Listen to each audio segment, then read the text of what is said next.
Doctor रश्मि मिश्र को शोक संख्या।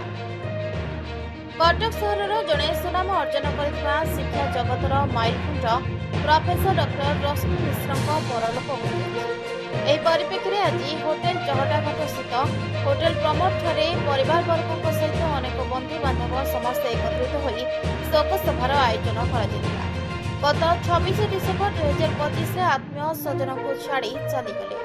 से जड़े प्रतिष्ठित विद्वान समर्पित शिक्षयित्री एवं स्नेही भावे परिचित होते।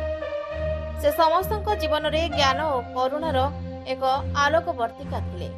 28 अगस्ट 1951 जन्मग्रहण करथिबा रश्मि शिक्षा एवं अन्य मानकर सशक्तिकरण पर जीवन को उत्सर्ग करथिले। से उत्कल विश्वविद्यालय इंग्राजी साहित्य में डॉक्टरेट डिग्री हासिल करथिले, जोंठारे शिक्षादान एवं गवेषणा प्रति तांकर आग्रह प्रफुल्लित होइतिला। वर्ष वर्ष धरी से विभिन्न प्रतिष्ठान में सम्मानित पदवी रहिथिले। तांकर अभिनव शिक्षादान पद्धति एवं शिक्षागत उत्कर्षता प्रति अटल प्रतिबद्धता सहित अगणित छात्र छात्री को प्रेरणा देथिले।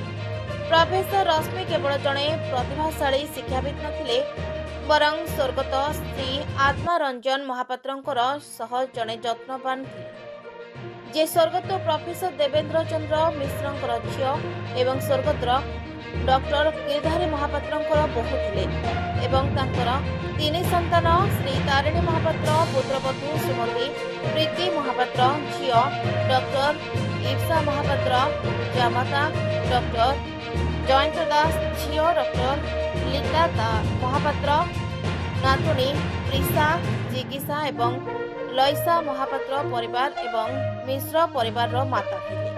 तार वृत्तिगत सफलता व्यतीत प्रोफेसर रश्मि जड़े आग्रही पाठक, कलाप्रेमी एवं सामाजिक न्यायर जड़े उत्साही प्रवक्ता थे। से जीवन को परिवर्तन करने शिक्षार शक्ति रे विश्वास करथिले एवं तांको संप्रदायर युवती मानकु मार्गदर्शन करने प्रयास को उत्सर्ग करथिले।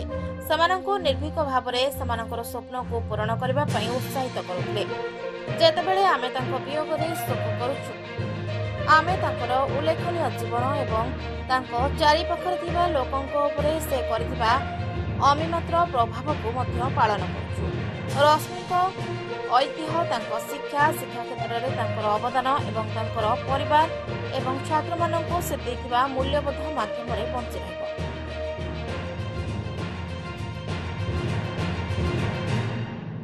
Cuttack Jitendra Swain report, Suryalok media.